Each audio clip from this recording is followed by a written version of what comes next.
If your budget caps at $300 to buy an audio interface for podcasting, you cannot afford the luxury to buy something that does not do what you need it to do.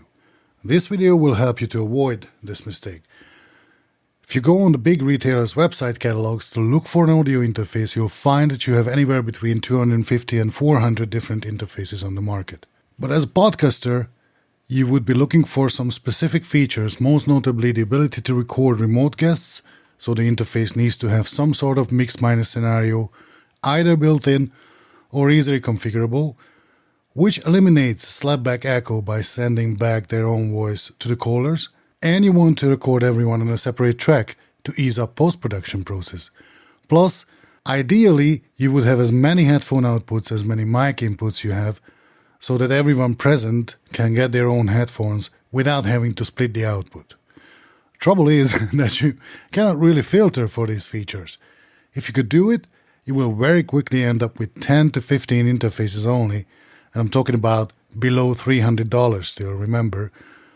But even there are lots of differences in what they can do and how they can do it, so let's go ahead and rank them in a tier list. For this, I have handpicked for you the interfaces that are best suited for podcasting, or said to be best suited for podcasting, some of them more, some of them less. But again, remember, they are all below $300 or euros, so we will not talk about the Rodecaster Pro or the Rodecaster Pro 2, nor the Tascam Mixcast 4, or the PodTrack P8 and their similarly higher priced peers. Another criteria was that they should work both on the Mac OS and Windows, because as a podcaster you really shouldn't be concerned about that. To start, I suggest to set the frame, and for this I will pull the Focusrite Vocaster 2 right into the S tier. The Vocaster 2 came out in 2022, and it is a dedicated podcast recorder interface, which does a lot of things really well, but it's also not without its flaws, so I actually put it to the second place in the S tier. And I will go into great detail on this device later in this video, hang tight. To see also the lower end of the table, I'd select the Mackie Mcaster Live. I'd put it in the D tier for two reasons. While it can record a phone conversation with built-in mix-minus and has built-in voice effects that are to a certain extent adjustable, it is way overpriced at $149 for a single mic input interface that cannot do multi-track recording, which is the biggest issue I have with it. That is borderline a deal breaker, so all you can really do with it effectively is live streaming but not recording to separate tracks. On top of that, in Europe, it sells for 200 euros, which is way too much for it. One thing to remember, wherever I place an interface in this tier list, it does not imply by any means that it is a bad interface. It's just that for this specific purpose, others are better, and importantly, I am factoring in their price in deciding where they land. A very good example for this is the Audient ID4 and ID14. They are amazing interfaces at a very fair price in Europe. They are significantly cheaper. The ID4 retails for 139 euros versus $199 in the US. And you can get the ID14 for 211 euros versus 299 in the US. And European prices include the VAT as well. So with their dual headphone outputs, with a software mixer application, they are truly amazing, yet I still place them into the C tier simply because they are much more suited for musicians. Albeit, you certainly can do a USB mix-minus with both of them to record remote guests, and with the ID14 you can also set up an analog mix-minus using SAT software mixer. Actually, also considering its price, the ID14 having 2 analog inputs and 4 outputs even deserves the B tier. Yes, even though for the second mix-minus you will need additional gear, but even with it, it will remain well below the 300 limit that we have set for this tier list. They're awesome, but for podcast recording, there are even better options. Enter the probably best-selling USB audio interface range in the whole wide world, the iconic red Focusrite Scarlett range. For this list, I have picked the 4i4 and the 8i6 3rd gen, simply because they are still well below 300, and from the 4i4 upwards, you get the USB loopback channel and the very powerful Focusrite control app, with which you can easily create custom routings, so it is very easy to create mix-minus setup either for your loopback channel, but also for the analog outputs. I would personally get the 8i6 7 days a week and twice on Sunday, and this is maximum $50 more expensive, but it has the ability to create 4 custom mixes instead of 3 in the 4i4, one of which is your own headphone mix. And speaking of headphones, The 8i6 has also 2 headphone ports matching the 2 mic inputs out of the box. Hence why I am actually putting it in the A tier, like low A tier. So they can do pretty much the same as the Audient ID4 or 14 out of the box, and some more using some IRIC 2 adapters, yet as they are slightly more expensive, I have put the 4i4 in the B tier. It is kind of matching the Audient ID14, although the Audient has more gain to offer for those of you with an SM7B. Right behind these comes the Tascam series 102i. I placed it behind the Focusrite 4i4 and the Audient ID14 because even though its companion software is more powerful, most notably it also has onboard voice processing like EQ or compressor, which otherwise would qualify it to a higher tier, but its price doesn't. And it lacks the additional line inputs and outputs that make the Focusrite 4i4 capable of setting up a hardware-based mix minus. Now this next one will cause some storm in the comments, I'm sure. I'm putting the Elgato Wave XLR to D tier, or any of the Elgato Wave microphones which actually act as an audio interface with headphone ports on them. They sound good. Louis worked on these mics. They're relatively cheap, all below 200, but very powerful, especially as they unlock the Wavelink software with its various USB input channels, and you can also get 2 separate USB output mixes where you can easily create the mix minus for the stream mix. So how do I dare to put it in the D tier, you might ask? But remember, this is a podcasting interface tier list. If it would be a streaming interface tier list, it would do very well, especially for the price. But fact is that however hard I tried, I could not set it up for multi-track recording on the Mac, which pulls it down to the level of the Mackie Amcaster Live, only it's cheaper, so actually in front of it. Same applies to the freshly announced Roland Bridgecast, which is essentially a Wave XLR with hardware knobs, but still no multi-track recording. But it is priced at $300, which is way too much for me, still being a single mic input interface. So this comes last for me in the D tier. Again, for streaming, it's probably fantastic. For podcasting, it is rather limited though. Next, there are the Yamaha AG03 and AG06 Mark II mixers, which you may have not considered, although fun fact, they do have built-in mix minus for your mobile phones through a TRRS port, and they are quite capable little mixers. But they are still quite expensive, and as with all mixers, they do have a learning curve, and also they cannot do USB mix minus or multi-track USB recording.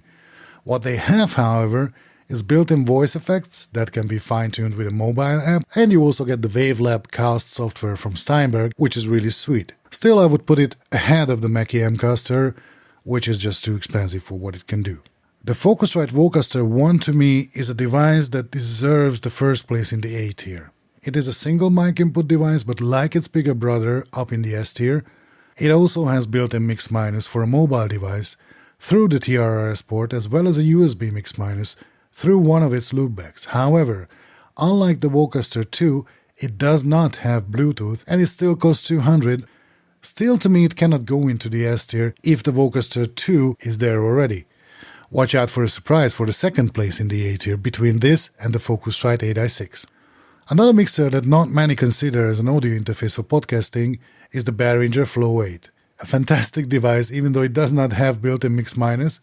You can easily set it up hardware-based for 2 phones simultaneously, as creating a mix minus is easy as pulling down a fader in the control app on your mobile device. Yes, it can be controlled from your mobile device via Bluetooth, and the software is really powerful. Also, it has the most inputs and outputs on this list, and best of all, it sends out 10 separate channels via USB for multi-track recording, but you can also put it into streaming mode, sending out only the stereo mix if that's what you want. It also has what Focusrite calls auto gain on the Vocaster series. They just call it easy gain. And by the way, they were the first to include this. It is also €280, so not the cheapest, but I could not leave it out. My ultimate recommendation though, if you are looking for the absolute best value for the money, you can't beat the Audient Evos.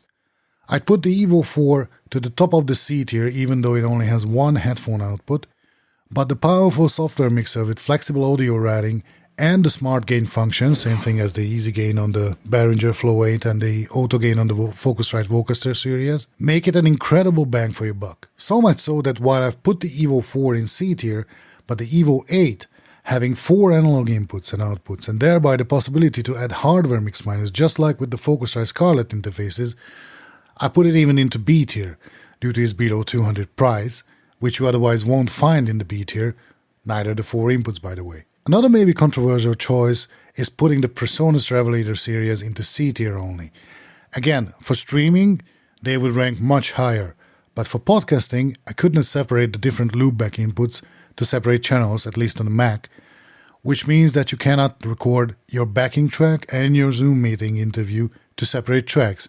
But what makes it better than the Wave XLR, and therefore also into a higher tier, is that at least I could separate the mic input from the loopback inputs. So that's a tad better. Still not ideal, but I do like the onboard voice processing, the presets, and the fact that you can control it from an iPad 2 just like the Focusrite Scarlett interfaces from the 4i4 upwards, as long as the software is running on your computer too and they are connected to the same Wi-Fi network. I have left 2 holes in the top tiers, and I'll start with the A tier. Some of you might be surprised by this, but I am going to put the extremely powerful Rode Connect software along with any of the microphones that work with it to the second place in the A tier, and I'll tell you why. All the mics that are compatible with Rode Connect are below 300. You can connect up to 4 of these microphones into the same computer. You also can have 2 virtual channels, both of them having automatic mix minus setup, so you can add not 1 but 2 remote guests without having to think much about it. It has built-in voice processing for the mics, to different extent for different mics, and the thing that separates it from all the interfaces currently on the table is that it's also a recorder. You can just press a big record button and boom, your setup is being recorded. Not only simply recorded, but, and this is also not self-explanatory unfortunately, as we have seen with the Wavelink software and the Revelator softwares, or the entire D tier basically, with the exception of the Behringer Flow 8, that it can also record in multi-track, so every channel to a separate audio track, which you can then even export at the desired loudness settings, which is also unique amongst all these interfaces, even those that are not yet on the list. If I would start today, I would just get one of these microphones, download Rode Connect, and I wouldn't have to think about spending any more money on my podcast rig for a very long time, because unlike many other streaming focused software, it works just as well on Mac as it does on the Windows. The Fluid Connect 6 is also a great audio interface with a very powerful software that gives you onboard voice processing, including rare processors like a downward expander, which I wish the Rodecaster Pro 2 had, and which it doesn't, and a maximizer that puts your mix to the optimal loudness level. Really neatly solved, and it also has 2 headphone outputs, but sadly only a single mix minus function for a remote guest over USB, which makes it only B tier, and since this is the second interface that barely made it under the sub 300 line, the other one being the Vocaster 2, I can only put it to the last place of the B tier. Again, if you're a musician, this picture would look different, but for podcasting, it is what it is. Which leaves us with the often overlooked Zoom PodTrack P4 on the top of the S tier, and let me actually explain how it is possible that a 2.5-year-old little device is my top choice in this rapidly expanding market, especially against the Focusrite Vocaster 2. For this, I'll compare the top 3, the Focusrite Vocaster 1 and 2 with the Zoom PodTrack P4, along some of the important aspects I have considered when making a decision. Price, of course, let's get it out of the way. The Vocaster 1 retails for $199, the Vocaster 2 sets you back with $299, while the PodTrack P4 only costs $179, so it is the cheapest of the bunch. All of them have switchable 48 volts phantom power for each mic channel separately, and all of them can do multi-track recording. However, the Zoom PodTrack P4 is the only device below 300 that can record internally to an SD card in multi-track, without the need of an extra computer and an extra software. When it comes to mic inputs, the Vocaster 1 has 1, the 2 has 2, shocking, and the P4 has 4. Clever naming there. And they all have the same number of headphone ports as mic inputs, even though for the Vocaster 1 it only means that it has a headphone port in the first place. All of them has built-in USB mix minus, so you can have one remote guest over the USB connected device, and they all have built-in phone mix minus over a TRRS port, but there the Vocaster 2 adds an extra Bluetooth input for a third remote guest, so the maximum number of remote guests you can have on them is 2 for the P4 and the Vocaster 1, but 3 on the Vocaster 2. The total number of persons that can be recorded with them is consequently 3 for the Vocaster 1, 5 for the Vocaster 2, but only 4 for the PodTrack P4, as every time you switch on a remote guest, you lose one of the mic inputs. In exchange, The Zoom PodTrack P4 also has sound pads, which is again only seen in devices 2 or 3 times its price. The picture really speaks for itself. Even though the Vocasters do have additional extras, the PodTrack P4 does too, only different ones, like it has a screen, but they also have their compromises, and so does the PodTrack P4, but overall, it is still the best podcast recorder on the market 2.5 years after its release, counting in everything under €300 or dollars. Moreover, it is actually below 200. So here's the tier list again for your reference. I hope you liked it, but make sure to let me know in the comments if you didn't, or disagree with me, or agree with me. And also don't forget to give me a like and consider subscribing for more of such kind of content. And have a look at my other podcasting gear videos and tutorials. But before you do that, take this final advice. All in all, I suggest that if you don't want to rely on a computer and want a standalone podcast interface that does not need to be connected to your laptop or tablet for recording, just get the Zoom PodTrack P4. It is the only one that offers it below 300.